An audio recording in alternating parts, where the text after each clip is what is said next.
Hello students, आज हम जो चैप्टर पढ़ने वाले क्लास 10th का फर्स्ट चैप्टर वास्तविक संख्या, रियल नंबर। तो इसमें जो प्रश्नावली आपकी 1.1 और 1.2 केवल 2 में ही ये फिनिश है। काफी सारा चैप्टर पहले से हटा दिया गया है, लेकिन जो मतलब की चीजें हम वो जरूर पूरा पढ़ेंगे। तो पहले आपको समझ आना चाहिए कि वास्तविक संख्याएं ये कहाँ से आई, रियल नंबर होती कहाँ से है, कैसे है, क्या सिस्टम। तो पहले इसका एक कुछ क्लासिफिकेशन पढ़ेंगे अपन, प्रश्नावली 1.1 उसके बाद चालू करेंगे। पहले इसका एक पढ़े इंट्रोडक्शन, परिचय। ठीक है, परिचय किसका, वास्तविक संख्या का, कहां से निकल गया है। तो सबसे पहले आपको पता होना चाहिए वास्तविक संख्याएं कोई भी नंबर्स हैं, कितने प्रकार के नंबर होते हैं हमारे पास, कैसे उनको क्लासिफिकेशन किया जाता है, विभाजन कैसे हुआ है। तो वो विभाजन अपन तब करेंगे जब वो एक साथ मिश्रित हो, पहले वो सब मिली हुई हो, तब हम अलग अलग कर सकते हैं। तो जितने भी नंबर्स हैं उन सब को कहा जाता है सम्मिश्र संख्या। सम्मिश्र संख्या बहुत ही इंपॉर्टेंट टॉपिक है ये, क्योंकि ये आपकी नींव बताएगा। है छोटा सा, सम्मिश्र संख्याएं होती हैं, पर इसकी जो आपको डीपली इसको नॉलेज पढ़ना पड़ेगा, तब चीज समझ में आएगी। डायरेक्ट में सवाल बताऊंगा तो ये मुश्किल से एक लेक्चर में खत्म पूरा चैप्टर, लेकिन आपको जो बेसिक कंसेप्ट है वो सारी चीज नहीं समझ आएगी। जितनी भी संख्याएं होती हैं अपनी, वो सब सारी की संख्या है सम्मिश्र संख्या है। उनका क्लासिफिकेशन किया गया, दो भागों में बांटा गया है सम्मिश्र संख्याओं को। दो भागों में कैसे बांटा गया है, एक होती है वास्तविक संख्याएं,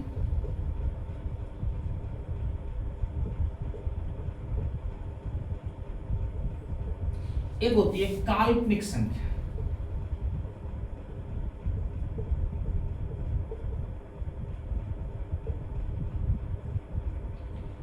इमेजिनरी नंबर।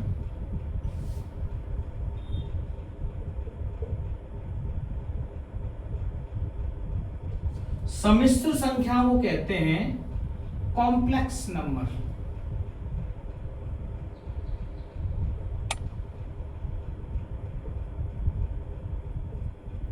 और ये वास्तविक संख्याओं को तो रियल नंबर।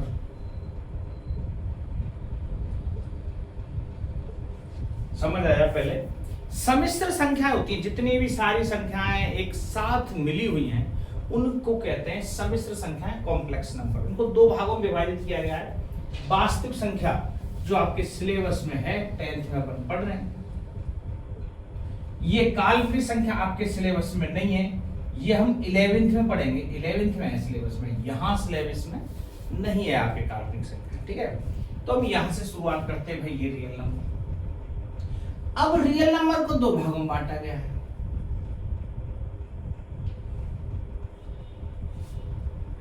परिमेय संख्याएं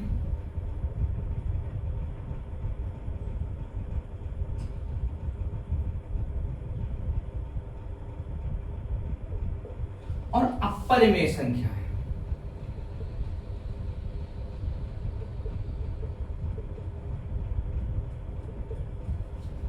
परिमेय संख्या कौन सी होती है, रेशनल नंबर।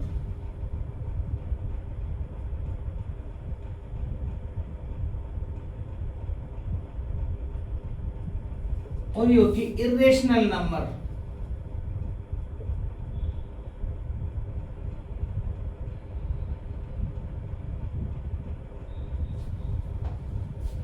रेशनल नंबर और इरेशनल नंबर दो प्रकार।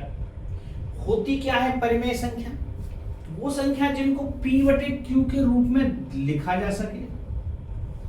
और अपरिमेय संख्या ऐसी संख्या है जिसको not equal to P by Q form में नहीं दर्शा सकते। ये पी वाई क्यू फॉर्म का क्या मतलब है, जैसे कोई संख्या है जिसको हम बटे में हम लिखना चाहें तो संभव ही नहीं है कि हम उसको बटे में लिख सकें। जैसे अपन कोई कुछ भी संख्या लिखें, जैसे मान लो 1.735 ऐसा कोई संख्या है, ये कोई संख्या है, क्या हम इसको बटे में लिख सकते हैं क्या? तो आप कहोगे सर क्यों नहीं लिख सकते, पॉइंट हटा दो और नीचे 3 जीरो लगा दो। 3 संख्या वाला पॉइंट था, लगा दी। 5 ऊपर है, शायद 5 से कट रहा होगा। 5 दिया 15, 2 बचे 23, 5 चौके 20, 5 सत्ते 35, नीचे वाला 5 से कट रहा होगा 200 बार, मतलब 347/200। कुल मिला के 1.735 को हमने ऐसे रूप में लिख दिया। ठीक है, जब ऐसे रूप में लिख दिया तो फिर ये PYQ फॉर्म बन गया। इसका मतलब ये जो संख्या है ये एक रेशनल नंबर हो। तो हम सारे नंबर्स को लिख सकते हैं, बिल्कुल लिख सकते हैं। जैसे कोई भी नंबर है, 3 है आपको 2/6/2 PYQ में बन गया, 3 को ऐसे लिख दिया। तो किन को नहीं लिखा जा सकता ऐसे, कोई इतनी बड़ी संख्या है जैसे 3.2167895 डॉट डॉट डॉट, मतलब चलती चली जा रही है ऐसी कोई संख्या। अब भाई इसको लगा कर देखो, अब आप कितने पॉइंट लगाओगे इसमें, यहां से तो हमने नंबर गिन लिए थे, अब ये तो चलता चला जा रहा है, तो ये चलता ही चला जा रहा है, इसका मतलब इसको P/Q के फॉर्म में नहीं लिख सकते। ऐसी कौन सी संख्याएं होती हैं, जैसे √2 1.414 समथिंग कुछ, आगे ऐसे चलता ही चला जाएगा। ये √3 खत्म नहीं होगा, √3 का जो मान है 1.732 समथिंग, आगे चलता ही चला जा रहा है, मतलब खत्म होने का नाम ही नहीं लेगा ये। तो हम इसको बटे के रूप में चाहे लिखना तो भी नहीं लिख सकते। तो इसलिए इन संख्याओं को क्या बोला गया है, इरेशनल नंबर। ये रेशनल नंबर में सारी संख्याएं जो PYQ के इक्वल में लिखी जा सके वो रेशनल नंबर, और बाकी की इरेशनल नंबर। बोलो क्लियर हुआ मामला? ठीक। अब जरा हम इस रेशनल नंबर का क्लासिफिकेशन करते हैं कि रेशनल नंबर में भी कैसे हैं, क्या क्या चीजें, क्योंकि PYQ में तो पॉइंट, अब मैंने बोला 1.73 ऐसे भी नंबर आ रहे हैं, इसका मतलब कई प्रकार के ऐसे नंबर होंगे इसमें। देखो परिमेय में तो इसी के अंदर से स्टार्ट होता है इसका क्लासिफिकेशन अलग अलग चीजों में। यहां से आता है पूर्णांक,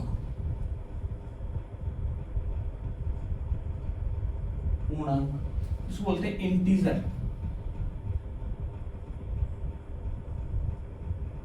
लेकिन इसको रिप्रेजेंट करने का तरीका है जेड से।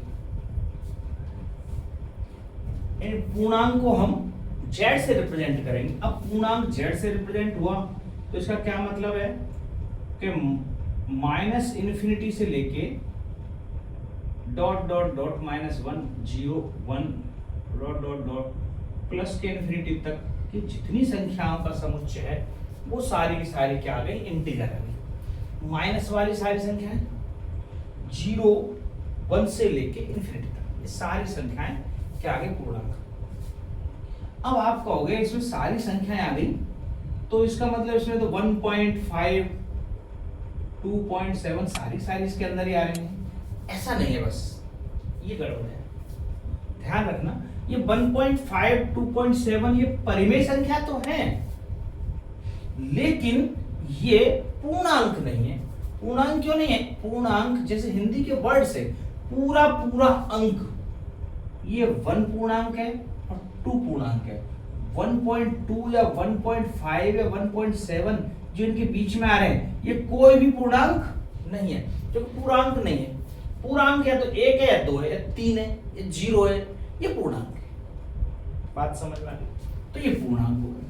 चलो साहब, और क्या क्या है इसके परिमेय संख्याओं के अंदर।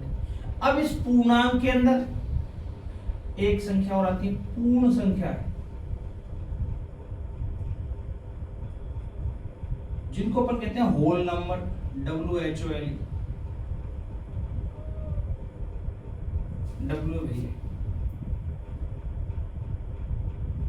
होल नंबर्स, इसको W से ही रिप्रेजेंट करते हैं। और यहाँ 0 से स्टार्ट हो गए, 0 1 2 3 और इन्फिनिटी तक जितने भी नंबर्स का कलेक्शन है 0 से लेके, मतलब पूर्णांक के नीचे लिखा है, इसका मतलब पूर्णांक का ये भाग, ये पूर्णांक के नीचे लिखा गया है, पूर्णांक का भाग है 0 से लेके इन्फिनिटी तक, इतना टुकड़ा ये पूर्णांक है। ये पूर्ण संख्या, पूर्ण संख्या, होल नंबर। और इस होल नंबर के नीचे इसी में से बना है प्राकृत संख्या।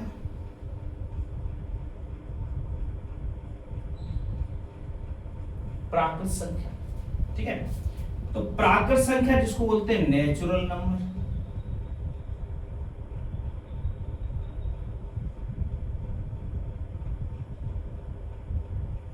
नेचुरल नंबर, इसको n से रिप्रेजेंट करेंगे और यहां पे जीरो सम्मिलित नहीं होगी, बस 1 2 3, ये प्राकृत संख्या है। तो अब जरा देखो क्या 1 2 3 ये जो नंबर्स है 1 2 3 इनके बारे में बात करें तो ये नंबर्स कोई बोलेगा भैया प्राकृत संख्या है, बिल्कुल है। कोई बोलेगा नहीं साहब पूर्ण संख्या है, तब भी हुंकारा भरना पड़ेगा, बिल्कुल है साहब पूर्ण संख्या भी है। एक जना बोलेगा नहीं सर ये तो पूर्णांक है, हम बोलेंगे हाँ साहब पूर्णांक भी है। फिर एक बोलेगा सर ये तो परिमेय संख्या है, मैं कहूंगा बिल्कुल साहब परिमेय संख्या भी है। अब आपको क्या 1 2 3 इतने संख्याओं, ये जो संख्या है इधर वाली, इनके इतने सारे नाम क्यों हैं? तो सीधा सा सिंपल है भी, जैसे आप हो, कोई बच्चा है सोहन मान ली, ठीक है, तो बोलेगा भैया अपने बाप का बेटा है, बिल्कुल है। अपनी बहन का भाई है, बिल्कुल है। अपने बड़े भाई का छोटा भाई है, बिल्कुल भी है, सही, झूठ थोड़ी ना है। तो एक नाम के कई रूप हो सकते हैं, ऐसे ये संख्याओं के अलग अलग रूप हैं, ठीक। तो आपको समझ आना चाहिए कि ये क्या क्या सारी ये चीजें बन रही हैं। अब जरा हम ये भी देखें, जो ये नेचुरल नंबर है, प्राकृत संख्या, इनका भी कुछ अपने आप में विभाजन हो रखा है, और इनका विभाजन कैसे कैसे किस रूप में हुआ है वो भी देख लेते हैं जरा, है ना। तो यहां तक उतारे आप, फिर मैं आगे कुछ बताऊंगा, तब चीजें कुछ समझ में आएंगी। और विभाजन हो रहा, इन प्राकृत संख्याओं का विभाजन होगा कैसे? दो प्रकार से इनको तोड़ सकते हैं, भाज्य और अभाज्य संख्या, ठीक है। तो यहां से इनको प्राइम और कंपोजिट नंबर, कंपोजिट, ठीक है। तो यहां से प्राकृत संख्याओं का अपन और आगे लिखें, कहीं यहां जगह नहीं है, तो आप एक बार इनका स्क्रीनशॉट खींच लो और ये उतारो, फिर मैं आगे प्राकृत संख्याओं को और विभाजन बताता हूं। उतार,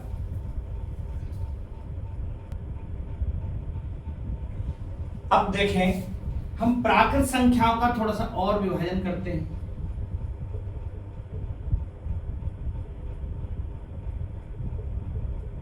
प्राकृत संख्या क्या बताएं साहब, n से रिप्रेजेंट करते हैं और 1 2 3 4 डॉट डॉट डॉट इंफिनिटी तक जाती है। तो इनको दो भागों में बांटा गया है, एक भाज्य संख्या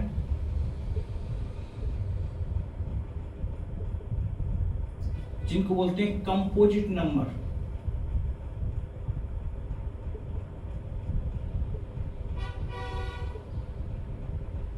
और एक होती है अभाज्य संख्याएं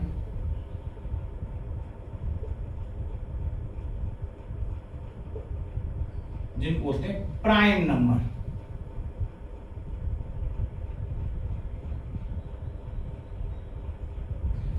अब अपन अपने सिलेबस की तरफ बढ़ रहे हैं, क्योंकि आपके 1.1 में है प्राइम फैक्टर कीजिए, ऐसा वर्ड आएगा। तो जब प्राइम फैक्टर करेंगे, अभाज्य गुणनखंड कीजिए, तो पहले आपको समझ में तो आना चाहिए अभाज्य क्या है और गुणनखंड क्या है, तब हम कर पाएंगे, नहीं तो कैसे करेंगे भला, ठीक है। तो अपन यहाँ देखें, अब आप सब कहते हैं साहब हमें तो सब आता है, भाज्य संख्या ये जिनमें सब में भाग जाता हो, अभाज्य ये जिसमें खुद का ही भाग जाता हो और किसी का नहीं जाता हो, ये अभाज्य।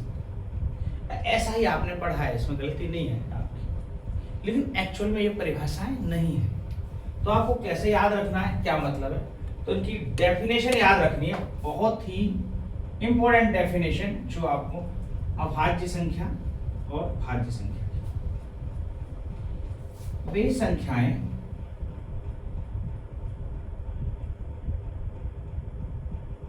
जिनके केवल और केवल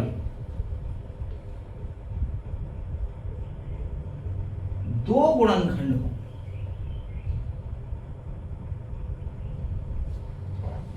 वे संख्याएं जिनकी केवल और केवल, ये दो वर्ड केवल दो जगह क्यों लिखा है मैंने? केवल दो गुणनखंड भी लिख सकता था, नहीं, केवल और केवल दो गुणनखंड, इसका मतलब ये होता है कि केवल और केवल दो मतलब दो ही होने चाहिए, न दो से ज्यादा और न दो से कम, उसी को बोलते हैं केवल और केवल दो गुणनखंड। Only and only two factors, है ना, जिसके केवल और केवल दो फैक्टर हों वो अभाज्य संख्या।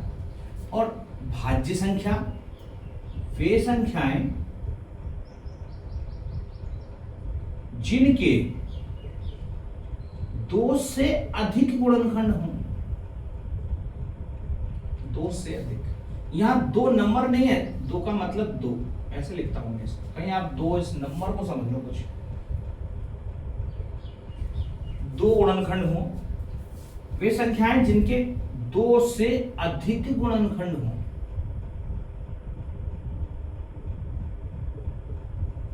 वो भाज्य संख्या कहलाती है। ये इन दोनों की डेफिनेशन।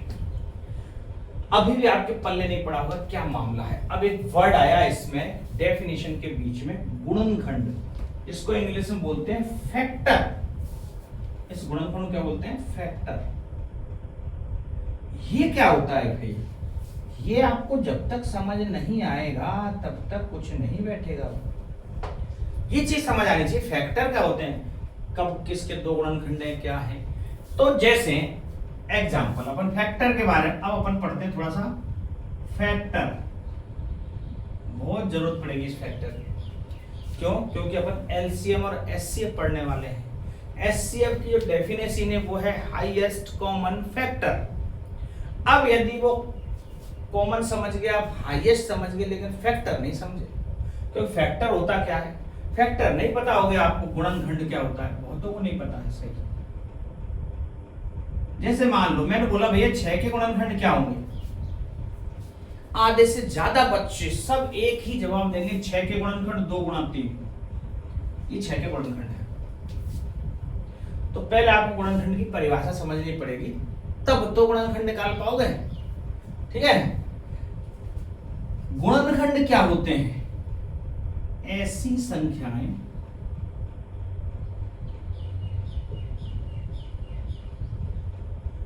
जिनका दी गई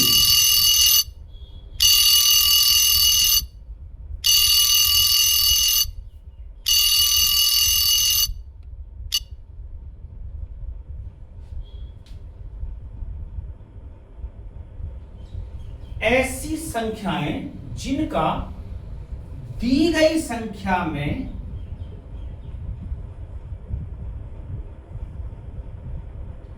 पूर्ण रूप से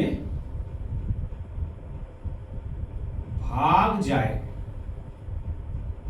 अभी भी समझ नहीं आया होगा, अब जरा यहां से अपन लिखते हैं। ऐसी संख्याएं जिनका दी गई संख्या में पूर्ण रूप से भाग जाए, मतलब जैसे मैंने बोला भैया 6 के गुणनखंड बताओ, यदि कोई पूछ ले 6 के गुणनखंड बताओ, तो ऐसी कौन कौन संख्या है जिसका 6 में पूरा पूरा भाग जाता है, मतलब हम जिसका भाग देके देखें 6 में और पूरा भाग चले जाए। तो पहली संख्या 1 का पूरा पूरा भाग जा रहा है 6 में, बिल्कुल जा रहा है। 2 का पूरा पूरा भाग जा रहा है भाई 6 में, बिल्कुल जा रहा है, 2 3 6। 3 का पूरा पूरा भाग जा रहा है 6 में, बिल्कुल जा रहा है। 6 का पूरा पूरा भाग जा रहा है 6 में, बिल्कुल जा रहा है। तो 1 2 3 4 ऐसी संख्या हैं जिनका 6 में पूरा पूरा भाग जा रहा है। तो यदि किसी ने पूछा भैया 6 के कितने फैक्टर हैं, तो आंसर आएगा 4। 6 के 4 फैक्टर हैं, अर्थात 4 गुणनखंड हैं। अब हम बात कर रहे हैं तो क्या ये 6 कैसी संख्या है, भाज्य या अभाज्य? तो जरा इनकी डेफिनेशन पे आ जाओ। वे संख्याएं जिनके 2 से अधिक गुणनखंड है, इसके कितने गुणनखंड है? 4, जो कि 2 से अधिक है। तो ये 6 कैसी संख्या हो गई? ये तो भाज्य होगी।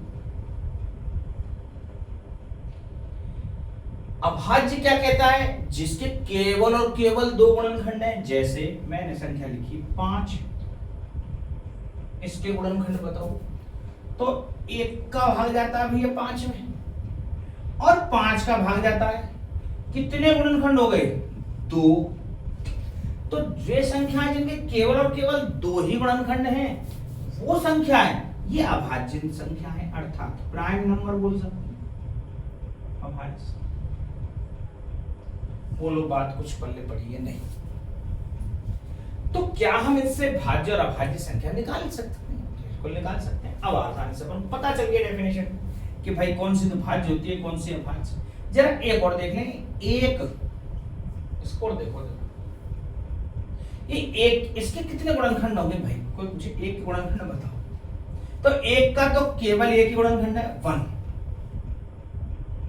क्योंकि एक में तो केवल एक का ही भाग जा सकता है और किसी का तो भाग जाएगा ही। और गुणनखंड की डेफिनेशन ये कहती है वे संख्याएं जिसका पूरा पूरा भाग जाए, तो एक का ही भाग जाएगा। अब एक का ही भाग जा रहा है तो क्या ये भाज्य है अभाज्य है बताओ?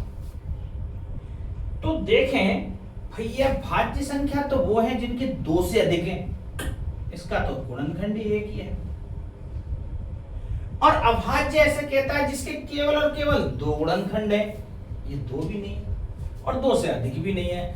इन दोनों में ये संख्या फिट नहीं बैठती, तो इसलिए इसको स्टार लगा के नोट करके लिख लो कि एक न तो भाज्य है और न ही अभाज्य। एक जो नंबर है वो न तो भाज्य संख्या है और न ही अभाज्य संख्या है। ध्यान रखना, ज्यादातर बच्चों को ये कंफ्यूजन होगा बहुत बड़ा कि एक अभाज्य संख्या है। वो क्यों होगा? क्योंकि जो उन्होंने डेफिनेशन पढ़ी है अभाज्य की कि वो संख्याएं जिनमें स्वयं का भाग जाए वो संख्याएं अभाज्य संख्या कहलाती है, क्योंकि उनको शुरू से ही ऐसा सिखाया गया है। गलती उनकी है ही नहीं दरअसल, क्योंकि उनको पूरा क्लियर कट बताया नहीं गया, तो कैसे बताएंगे? तो ये एक जो संख्या है, ध्यान रखना, ये भैया ना तो भाज्य और ना अभाज्य। कहां दिक्कत आएगी इसकी, कैसे जरूरत पड़ेगी हमें, कहां? कई बार अभी देखते हैं, अब किसी ने बोला अभाज्य गुणनखंड कीजिए, किसी को अपन करेंगे अभाज्य गुणनखंड, वहां जरूरत पड़ेगी, है ना, कि अभाज्य गुणनखंड कीजिए। तो अब अपन यहां से एक बार लिख के देखें भैया वे संख्या जो अभाज्य, तो यहां से अभाज्य संख्या लिख लें एक बार, कौन कौन सी हो सकती हैं आपके हिसाब से? एक तो अभाज्य नहीं है, दो की केवल दो गुणनखंड है, 3 के भी दो गुणनखंड है, 5 के भी दो गुणनखंड है, 7 के भी दो गुणनखंड है, और आप 9 मत बोल देना गलती से, 9 के गुणनखंड ज्यादा होते हैं, 11 फिर 13 फिर 17 फिर 19, ऐसे डॉट डॉट खूब सारे आगे, ठीक है। तो ये अभाज्य संख्या है, बाकी बची कुछ भाज्य तो आप समझ ही रहे। तो अभाज्य संख्या मैंने ये लिख लिया। कोई पूछ ले सबसे छोटी अभाज्य संख्या 2, ऐसी अभाज्य संख्या जो सम भी है। सम कौन सी होती है? वे संख्याएं जिनमें 2 का भाग जाए वो सम, जिनमें 2 का भाग नहीं जाए वो विषम। तो ये 2 इकलौती ऐसी संख्या है जो सम भी है और अभाज्य भी है। तो यहां पर एक स्टार लगा के लिख लें, 2 केवल सम अभाज्य संख्या। कैसी संख्या है? सम अभाज्य संख्या। और कोई दूसरी ऐसी संख्या नहीं होगी जो सम भी है और अभाज्य, केवल 2 है भाई ऐसी। और सबसे छोटी भी 2 ही है, सबसे छोटी अभाज्य संख्या 2। ठीक है, बोलो काफी कुछ चीजें क्लियर हुई। हमने समझा फैक्टर क्या होता है, गुणनखंड क्या होता है। अब जैसे गुणनखंड, अब आपको 12 के कोई गुणनखंड पूछ ले तो 3 चौके 12 नहीं बताना है, या 2 की पावर 2 इंटू 3 ऐसे नहीं बताना है। 12 के कितने गुणनखंड होंगे देख लो, एक का भाग जा रहा है पूरा पूरा, 2 का जा रहा है, 3 का जा रहा है, 4 का जा रहा है, 6 का जा रहा है, और फिर खुद 12 का जा रहा है। 3 और 3 6 होते हैं 12 गुणनखंड। पर समस्या तो वही की वही हो गई। आपने शुरू से पढ़ा है भैया 12 को तो हम ऐसे लिखते हैं 2 इंटू 2 इंटू 3। आज सर जी आप ये कोई नई गणित क्या पढ़ा रहे हो हमें? हमने तो 12 के गुणनखंड ऐसे ही किए हैं, आपने कह दिए 6 गुणनखंड। तो जरा इसको भी क्लियर करते हैं एक बार। क्या मतलब? जब आपको ऐसा बोला जाए अभाज्य गुणनखंड कीजिए, 12 के क्या करने हैं, अभाज्य गुणनखंड। तो जरा यहाँ समझो, इसमें से अभाज्य गुणनखंड छांटो। क्या एक अभाज्य है? नहीं। दो अभाज्य है? बिल्कुल। क्या तीन अभाज्य है? बिल्कुल। चार अभाज्य है? नहीं। छह अभाज्य है? नहीं। 12 अभाज्य है? नहीं। तो 12 के केवल दो अभाज्य गुणनखंड है। कौन से? 2 और 3। अब 12 को 2 और 3 के रूप में लिखना है, तो 2 और 3 के रूप में जब भी लिखेंगे तो 2 गुणा 3, ये इसके अभाज्य गुणनखंड हुए। प्राइम फैक्टर बोले तो क्या? Prime factor. बात समझ आई? केवल फैक्टर पूछेगा तो भैया 6 है, और कहेगा प्राइम फैक्टर बताओ तो ये है केवल 2 और 3। तो 2 को हम 2 बार नहीं लिखते, तो इसको तरीका लिखने का क्या है कि भैया 2 की पावर 2 लिख दो, इंटू 3 लिख दो, 12 हो जाएगा, क्योंकि अभाज्य संख्या तो 2 और 3 ही है। तो 12 के तो अभाज्य गुणनखंड 2 ही है। अब टोटल गुणनखंड पूछ ले भैया, कुल अभाज्य से गुणनखंड बताओ, कुल, तो कुल अभाज्य गुणनखंड 3 है, क्योंकि 2 तो 2 छुपे हुए हैं, 1 3। कुल अभाज्य गुणनखंड, तो कुल अभाज्य गुणनखंडों की संख्या 3 आएगी। अभाज्य गुणनखंड केवल 2 ही हैं, 2 और 3। बोलो बात समझ में बैठ गई?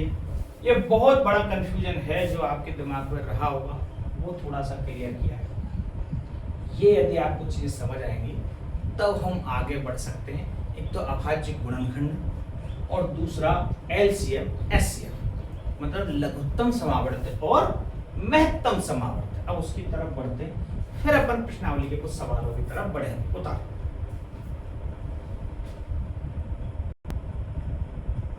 अब अपन सीखते हैं मैसेपे और लेसेपे। महत्तम समावर्त हिंदी में बोलते हैं, इंग्लिश में बोले तो हाईएस्ट कॉमन फैक्टर।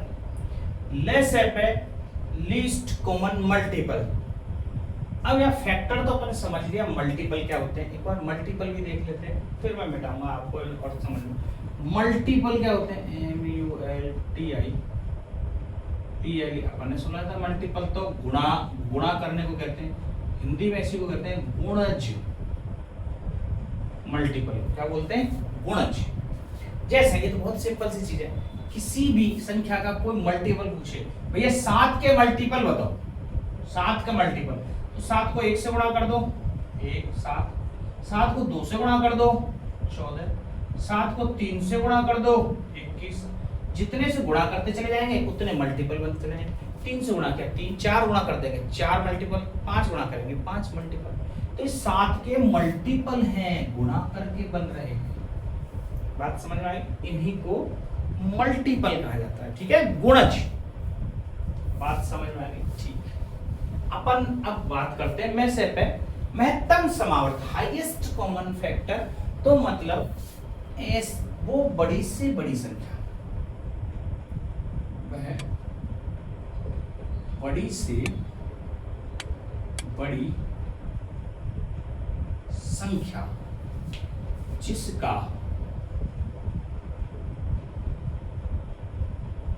दी गई संख्याओं में पूरा भाग जाता हो, वो होता है साहब। अब ये जो इसकी डेफिनेशन है थोड़ी सी टेढ़ी है, लेकिन ये हाईएस्ट कॉमन फैक्टर से समझ जाएंगे। जैसे मान लो किसी ने बोल दिया भैया 12 18 48, 12 18 48। अब इसका मैसेपे बताओ। अब ये जो मैं बता रहा हूं ध्यान रखना, डेफिनेशन है निकालने का, ये तरीका नहीं है इस सवाल को हल करने का, तरीका नहीं है। मैसेपे कैसे निकालेंगे वो अलग बात है, मैं पहले आपको डेफिनेशन समझा रहा हूं होता क्या है। जब तक आपको ये नहीं पता चलेगा महत्तम समावर्त क्या है, हम निकाल क्या रहे हैं, तो फिर निकालने का तरीका तो अलग से बताऊंगा कि लोग ऐसे निकालते हैं। ये क्या तरीका है? जैसे 12 के मैंने बोला हाईएस्ट कॉमन फैक्टर, जब कॉमन फैक्टर निकालने हैं तो अब पहले फैक्टर का पता होना चाहिए ना। तो 12 के फैक्टर अभी बताए मैंने आपको, 1 2 का पूरा भाग जा रहा है, 3 का जा रहा है, 4 का जा रहा है, 6 का जा रहा है, खुद 12 का जा रहा है, ये 12 के फैक्टर। 18 के बताओ, 1 का जा रहा है, 2 का जा रहा है, 3 का भी जा रहा है, 6 का जा रहा है, 9 का जा रहा है और फिर खुद 18 का जा रहा है। 48 के देखो, 1 का भाग जा रहा है, 2 का जा रहा है, 3 16 48, 12 चौके 48, 5 का नहीं जाएगा, 6 8 6 48, फिर 8, फिर 12, फिर 16, फिर 24 और फिर खुद 48। इतनी संख्याओं का भाग जाता है 48। इन सबको देख लो, इतने फैक्टर हैं भाई 48। अब हम देखते हैं कॉमन। ये तो फैक्टर, मैं फैक्टर बोल रहा था, हमने फैक्टर कर। अब वापस आती है बात कॉमन की। कॉमन मतलब सब में है जो, तो जरा कॉमन छांटो। ये कॉमन है भाई 1, दूसरा 2 भी कॉमन है, जो कॉमन है वो छांटो। और कॉमन 3 भी है कॉमन। तो क्या 4 कॉमन है? 4 इसमें नहीं है, लेकिन 6 तो है। 6 3 में। और 12 यहाँ है, यहाँ है, लेकिन यहाँ नहीं है। और कोई नहीं देखा। तो इसमें अब तीसरे वर्ड का हाईएस्ट। इतने कॉमन है फैक्टर 1 2 3 6। तो जो बड़े से बड़ा कॉमन फैक्टर कौन सा है? वो है 6। ये बड़ा है, हाईएस्ट। इसका मतलब जो एचसीएफ क्या आएगा हमारा? 6। अब आप सोचोगे सर ऐसी रामायण करनी पड़ेगी क्या? मान लो बड़ी संख्या आ गई तो कैसे निकालेंगे? अरे तुम्हें बता ही नहीं रहा कि आपको निकालना है ऐसे। ये नहीं बता रहा मैं आपको ऐसे एचसीएफ निकाला जाता है। मैं आपको ये बता रहा हूं कि एचसीएफ दरअसल होता क्या है, क्या निकाल रहे हैं हम, तो वो बताया है। अभी तरीका अपन अलग सीखेंगे, एचसीएफ कैसे निकालते हैं। ठीक है, बात समझ में आ गई। अब बात करें लीस्ट कॉमन मल्टीपल। तो इन्हीं दोनों संख्या को ले लेते हैं, इन्हीं को ले लेते हैं। 48 18 जैसे 12 18 और 48 ये संख्या है। मान लो कोई कहते भैया इनका लेसर पे बताओ, है ना। अब जरा इसकी पहले यहाँ डेफिनेशन, वह बड़ी से बड़ी संख्या जिसका दी गई संख्याओं पूरा पूरा भाग जाता है। तो ध्यान, 1 का पूरा सब में भाग जाता है पूरा पूरा, 2 का भी पूरा पूरा भाग जा रहा है सब में, 3 का भी पूरा पूरा भाग जा रहा है सब में, 6 का भी पूरा पूरा भाग जा रहा है। तो बड़ी से बड़ी संख्या कौन सी है? 6, जिसका पूरा पूरा भाग जा रहा है। ठीक है, ये मतलब है इसका। जरा यहाँ देखें 12 का मल्टीपल लिखें तो 12 एकम 12, 12 दूनी 24, 12 तीन 36, 12 चौक 48, 12 पंजे 60, 12 छीन 72, 18 लीस्ट कॉमन मल्टीपल। लीस्ट मतलब छोटा, मल्टीपल मतलब गुना, सबसे छोटा। लोएस्ट भी बोल देते हैं, जब लीस्ट लिखा हुआ है ना, लीस्ट होता है। तो सबसे छोटा मल्टीपल कॉमन, तो इसमें कॉमन मल्टीपल सबसे छोटा गुणन 18 एकम 18, 18 दूनी 36, 18 तीन 54, 18 चौके 72, है ना। 18 पंजे 90, 24 48 दूनी 96, 96।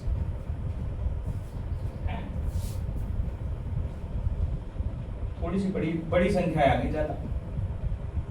24 ले लेते हैं अपन, 48 की थोड़ी सी बड़ी संख्या आ जाएगी। मेरे को तो केवल अभी डेफिनेशन बतानी है, फिर मैं सबका निकाल के बता दूंगा कैसे कैसे। 24 एकम 24, 24 दूनी 48, 24 तिया 72, 24 चौके 96, 24 पंजे 120, ऐसा कुछ। ठीक है, अब जरा देखें कि भाई कॉमन 12 है क्या इन सब में? नहीं। 24 है क्या? 24 यहाँ है, यहाँ नहीं है। 36 है क्या? 36 यहाँ नहीं है। 48 है क्या? 48 यहाँ है, इसमें नहीं है। 60 है क्या? नहीं। 72 सब में है, ये 72 कॉमन। और सबसे छोटा चाहिए हमें। आगे और भी होंगे शायद जो कॉमन है, लेकिन हमें चाहिए नहीं, हमें तो सबसे छोटा चाहिए। यहाँ सारे क्यों लिखी? क्योंकि हमें सबसे बड़ा चाहिए था फैक्टर, लेकिन यहाँ पे सबसे छोटा चाहिए हमें मल्टीपल। तो सबसे छोटा मल्टीपल कौन सा है? 72, इसलिए एलसीएम क्या आएगा? 72। अब देखने में ऐसा लगे सबसे छोटा, अरे संख्या तो बड़ी आ रही है। बड़ी से बड़ी बोला है आपने, संख्या छोटी आ रही है। अरे बड़ी से बड़ी का मतलब हर चीज बड़ी से मतलब नहीं है, वो संख्या इसमें पूरा पूरा भाग जाएगा, इनका भाग जा रहा है पूरा। इसमें 72 का भाग नहीं जा रहा। यहाँ पे छोटी छोटी संख्या, इसकी डेफिनेशन लिखेंगे। मैं छोटी छोटी संख्या तो दी गई संख्याओं का उसमें भाग जाएगा, वह छोटी छोटी वो तो बेहतर है। ठीक है, ये कहलाएगा अपना एलसीएम। एक बार ये उतारें फिर अपन एलसीएम एचसीएफ का बेहतर ढंग से समझेंगे। तो अब इसकी जैसे लेसेप है कि अपन लघुत्तम समावर्त की परिभाषा लिखें तो वह है छोटी से छोटी संख्या, छोटी से छोटी संख्या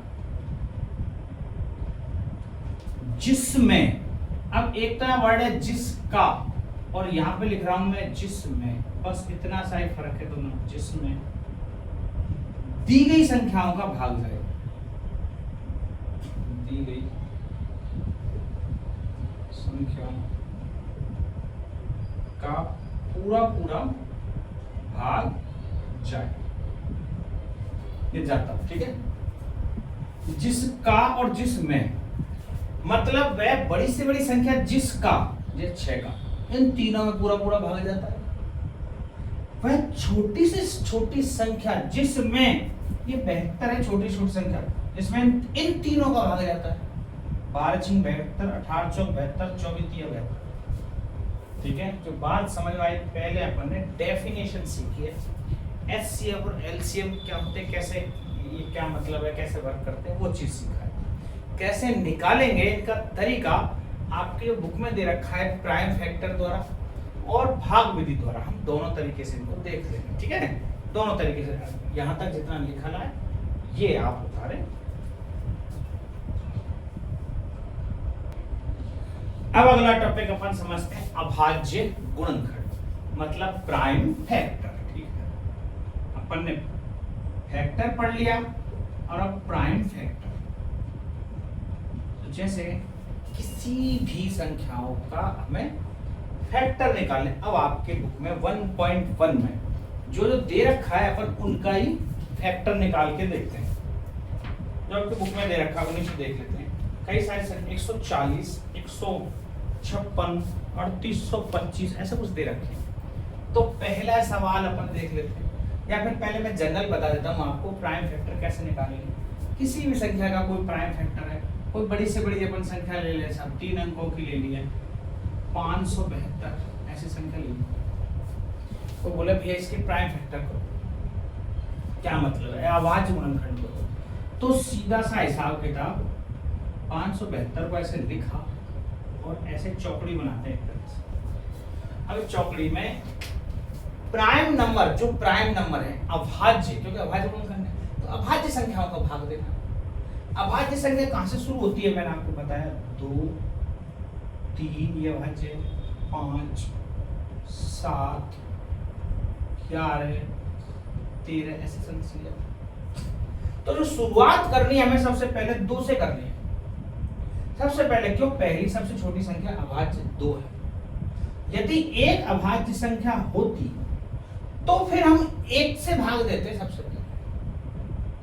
ठीक है, और 1 से भाग देते देते चले जाते, वो संख्या। तो 1 से भाग इसलिए नहीं दे पा रहे क्योंकि एक अभाज्य संख्या नहीं है। तो 2 है अभाज्य संख्या, 2 से भाग देंगे, क्या इसमें 2 का भाग चला जाएगा? बिल्कुल चला जाएगा, पीछे 2 है। कैसे पता चला? क्योंकि 2 का भाग तभी जा पाएगा पीछे कोई सम संख्या हो। ठीक है, तो 2 से दें, 2 दूनी 4, 5 में दे रहा हूँ, 1 बचा 17, 2 8 16, 1 बचा 12, 2 6 12। अभी तो भाग है, 10th के आप स्टूडेंट तो भाग दे रहा हूँ मैं, शुरू से अपने भाग देना सीखे हुए। ठीक है, फिर से अब आप बोले साहब 2 से दे लिया, अब 3 से दे लें। सबसे छोटी प्राइम नंबर 2 है, जब तक इसका भाग जाएगा तब तक इससे देंगे, जब इसका भाग जाना बंद हो जाएगा फिर 3 से देंगे, जब तक 3 का भाग जाएगा तब तक 3 से देंगे। ठीक है, ऐसे इसमें एक सिस्टम होता है।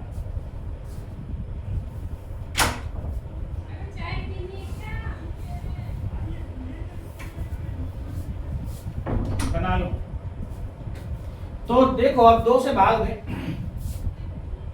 2 एकम 2, 2 चौके 8, 2 तिया 6, 143 ये आ गया। अब क्या 2 से चला जाएगा भाई? अब तो 2 से नहीं लगवा जाता होगा, 3 का जा रहा है क्या, 3 चौके 12, 2 23, 3 से भी नहीं जाएगा, 5 से बिल्कुल नहीं जाएगा, 7 से 7 दूनी 14 नहीं जाएगा, तो फिर 11 से 11 एकम 11 बचेंगे 3, 11 3 33, 11 का भाग है, देखो यहाँ तक नहीं जा रहा तब हमने 11 से दिया, तो 11 एकम 11 बचेगा 3, 33 हो गए, 11 3 33। अब किसका जाएगा, साफ साफ दिख रहा है 13 है, 13 के अलावा किसी का जाएगा नहीं, क्योंकि 13 खुद प्राइम नंबर है, और जो प्राइम नंबर है उनमें किसी का भाग नहीं जाता, उसी का ही जाता, तो 13 एकम 13। अब इसके प्राइम फैक्टर बोले जाए तो क्या क्या है प्राइम फैक्टर, 2 गुणा 2 गुणा 11 गुणा 13, ये इसके प्राइम फैक्टर हुए।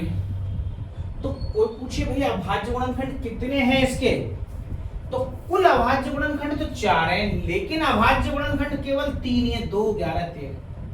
तो इसको सही से कैसे लिखेंगे, 2 की पावर 2, क्योंकि 2 2 बार आ रहा है, फिर 11 फिर 13, तो अभाज्य गुणनखंड 1 2 3, 3 ही अभाज्य गुणनखंड हैं, कुल अभाज्य गुणनखंड 4 है, लेकिन इसको अभाज्य गुणनखंड रूप में कैसे लिखेंगे, ऐसे लिखा जाएगा। तो आपको बात अब समझ में आ गई, अभाज्य गुणनखंड कैसे क्या चीज होती है। अब इससे संबंधित जो आपके बुक में सवाल हैं जरा अब अपन उनको कर लेते हैं, ठीक है। फिर लघुत्तम और समावर्ती और उनका आएंगे अभाज्य गुणनखंड। तो जैसे आपकी बुक में दे रखा है 1.1 का पहला सवाल, और जिसका फर्स्ट क्वेश्चन है 140, अभाज्य गुणनखंड कीजिए।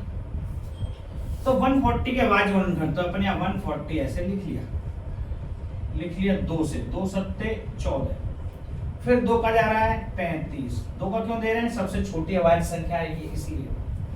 अब 2 का जा रहा है कि नहीं जा रहा, तो 2 के बाद बड़ी अभाज्य संख्या 3 का नहीं जा रहा, फिर 5 का जा रहा है, 5 सत्ते 35, और अब केवल 7 का जाएगा। तो जो इसके गुणनखंड हो रहे हैं 2 2 5 7, 2 बार आ रहा है, तो हम इसके प्राइम फैक्टर कैसे लिख देंगे, 2 की पावर 2 गुणा 5 गुणा 7। वो जो बात समझ आ गई, ये इसके अभाज्य गुणनखंड हो गए। दूसरा सवाल, जैसे दूसरे सवाल में क्या लिख रहा है, 156 के अभाज्य गुणनखंड कीजिए, 156, तो इसका मतलब 156 को लिखो ऐसे, फिर 2 सत्ते 14, 2 अट्ठे 16, 2 3 6, 2 नाम 18, 39 आ गया। अब 2 का भाग नहीं जाएगा, 3 का तो जाएगा, 13 3 39 होते हैं, अब 13 का ही जाएगा केवल। तो इसके जो प्राइम फैक्टर हुए 2 गुणा 2 गुणा 3 गुणा 13, तो प्राइम फैक्टर तो 3 ही है, 2 3 13, तो इसका मतलब 2 गुणा 3 गुणा 13, चूंकि 2 बार आ रहा है इसलिए स्क्वायर लगा दिया। तो 156 के जो प्राइम फैक्टर हुए वो ये हैं हमारे। अब बात करें जैसे अगले 3825, तीसरा नंबर 3825, इसके प्राइम फैक्टर करो, थोड़ी बड़ी संख्या कोई बात नहीं आ जाएगा, 3825 के कर लेते हैं। पीछे 5 दिख रहा है, तो अब आप जरूरी हमें 2 से लग जाओ देने, क्योंकि 2 के पाढ़े में कभी पीछे 5 आता नहीं है, तो 2 से कैसे कटेगा बुलाए, तो 5 तो केवल 5 के पाढ़े में आता है, तो 5 से देंगे, तो 5 सत्ते 35, बचेंगे कितने 3 32, 5 छिक्की 30, 2 बचेंगे 50 25। अब भाग हो सकता है मैं जल्दी दे रहा हूं, आप अपने हिसाब से भाग देके देख लेना, भाग ही देना है। 5 एकम 5, 2 बचे 26 55 25, 5 दिया 15। अब 153 में 5 में 3 आ गया, 5 के पाढ़े में कभी 3 आता ही नहीं, अब 3 का जाएगा, तो 3 पंजे 15, 3 एकम 3, 51 17 51 होते हैं, 17 से जाएगा, फिर खुद 17 से, ये देखो, तो इसका मतलब 5 5 3 3 17, तो 3 को पहले लिखेंगे ना, इसका मतलब यहाँ 3 से जा रहा होगा, 5 और 3 के पाढ़े में आता है। अपन ने ये सोचा है नहीं 3 के पाढ़े में तो 5 आता है, 5 के पाढ़े में आता है, 5 से दे दिया, तो इससे कोई गलती नहीं हुई, ध्यान रखना ये कि 5 से पहले दे दिया फिर 3 से दिया। हमें पता चल गया 3 5 और 17 है, तो लिखेंगे जो तरीका है वो 3 गुणा 5 गुणा 17, चूंकि 3 दो बार है, 5 दो बार है, दोनों दो दो स्क्वायर लगा दिए, गुणा 17, ये 3825 के अपने प्राइम फैक्टर हो। बोलो बात सिस्टम से यहाँ कैसे भाग दे दो आप दे सकते हो, पर जब लिखेंगे फाइनल आंसर वहां पे क्रमबद्ध तरीके से, पहले छोटा प्राइम, बड़ा प्राइम, फिर उससे बड़ा प्राइम, ठीक है, ये होता है।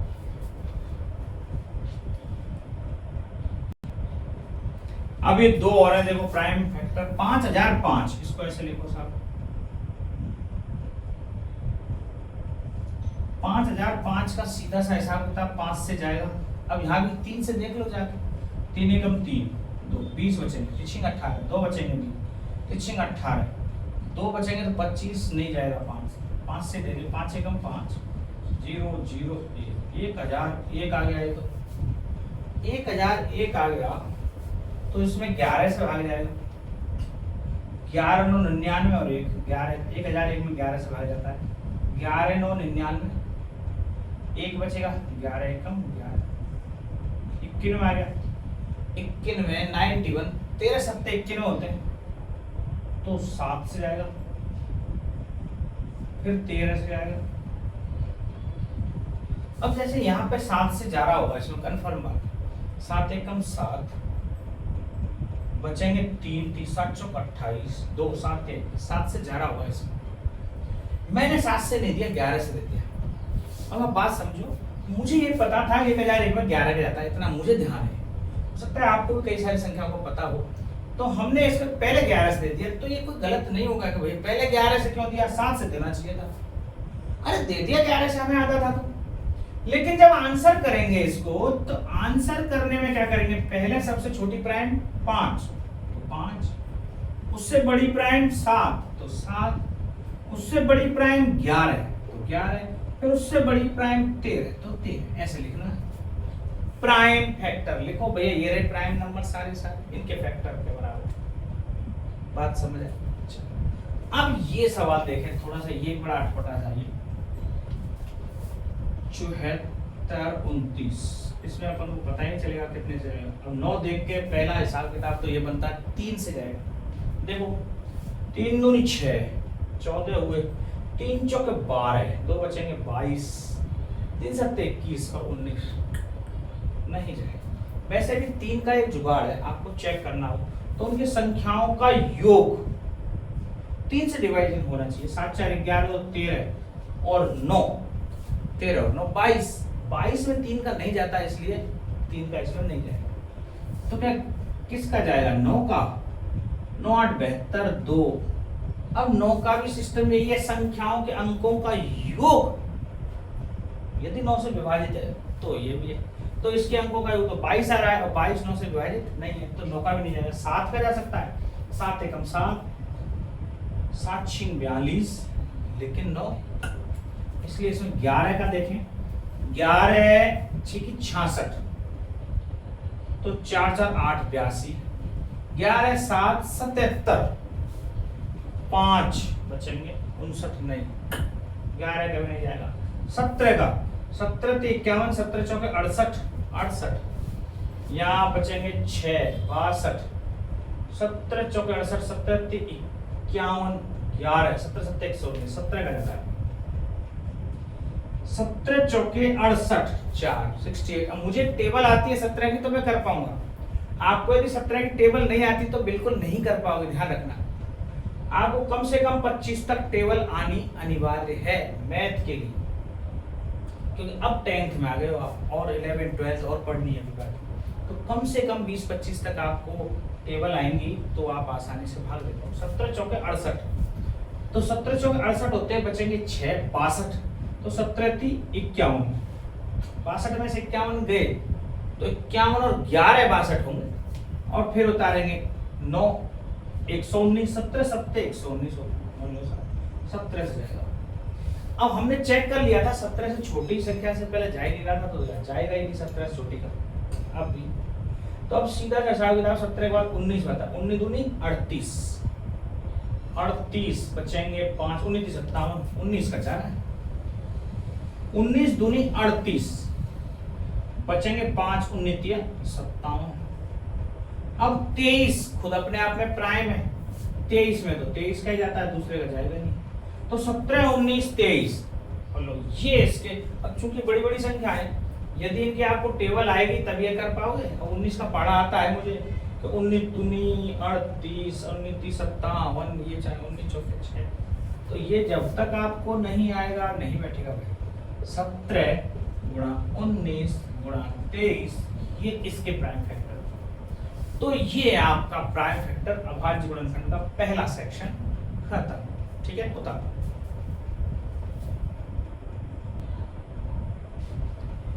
अब देखो आपका जो दूसरा सवाल है, तीसरा सवाल है, दोनों ही एलसीएम और एचसीएफ के हैं। दूसरे सवाल में ऐसा दिया गया है कि एलसीएम और एचसीएफ निकालो और वेरीफाई भी करो।